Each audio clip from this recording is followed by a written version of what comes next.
സംസ്ഥാനത്ത് വെളിച്ചെണ്ണയുടെയും തേങ്ങയുടെയും വില കുത്തനെ വർദ്ധിക്കുന്നു. കഴിഞ്ഞ ഒരാഴ്ചക്കിടെ വെളിച്ചെണ്ണയ്ക്ക് 40 രൂപയും തേങ്ങ കിലോയ്ക്ക് 20 രൂപ വരെയുമാണ് വർദ്ധിച്ചത്. കഴിഞ്ഞ 30 വർഷത്തിനിടെ തേങ്ങയ്ക്ക് ഇത്ര വില വർധനവ് ഉണ്ടാകുന്നത് ആദ്യമായാണെന്ന് വ്യാപാരികൾ പറയുന്നു.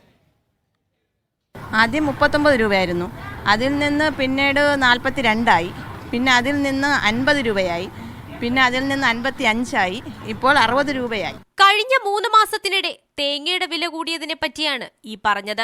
കിലോയ്ക്ക് 45 രൂപയായിരുന്ന തേങ്ങയ്ക്കിന്ന് മൊത്തവ്യാപാരശാലകളിൽ 60 രൂപയ്ക്ക് മുകളിലാണ് വില.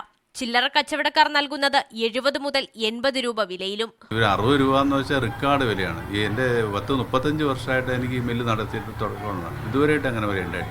45-50 വരെ പോയിട്ടുണ്ട്. 60 ഒരിക്കലും വന്നിട്ടില്ല. തേങ്ങയ്ക്ക് വില കൂടിയതോടെ എണ്ണയുടെ വിലയും ക്രമാതീതമായി ഉയരുകയാണ്.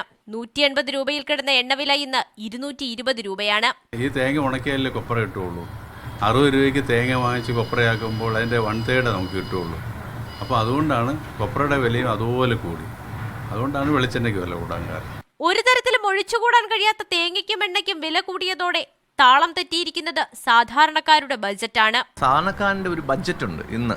ആ ബഡ്ജറ്റിനപ്പുറമായി കൊണ്ടിരിക്കുകയാണ് എണ്ണയുടെയും തേങ്ങയുടെയും വില എന്ന് പറയുന്നത്. ഭയങ്കര വില കയറ്റമാണ്. ഇപ്പോൾ എങ്ങനെയാണ് സാധാരണ ഇത്രയും കൂടത്തില്ലായിരുന്നു, ഇത്രയും ദിവസം ഒന്നും കൂടി നിൽക്കുന്നത് ആദ്യമായിട്ടാണ്. എന്താണെന്നൊന്നും ഇവിടുത്തെ കിട്ടുന്നില്ല. തമിഴ്നാട്ടിലും മൈസൂരിലും കർണാടകയിലുമൊക്കെ തേങ്ങയുടെ ഉൽപാദനം കുറഞ്ഞതോടെ അവിടെ നിന്നും കയറ്റി അയക്കുന്ന തേങ്ങയുടെ വില കൂടി. ഈ വിലക്കയറ്റമാണ് കേരളത്തിലും വില കൂടാൻ കാരണം. ഡിസംബർ വരെയുള്ള കാലം സ്വതവേ തേങ്ങയുടെ ഉൽപാദനം കുറവുള്ള സമയമാണ്. അതിനാൽ അടുത്ത വർഷം ജനുവരി വരെ ഈ വിലക്കയറ്റം ഇങ്ങനെ തുടരുമെന്ന് സാരം. സ്വാന്തന സാജു, മീഡിയ 1, തിരുവനന്തപുരം.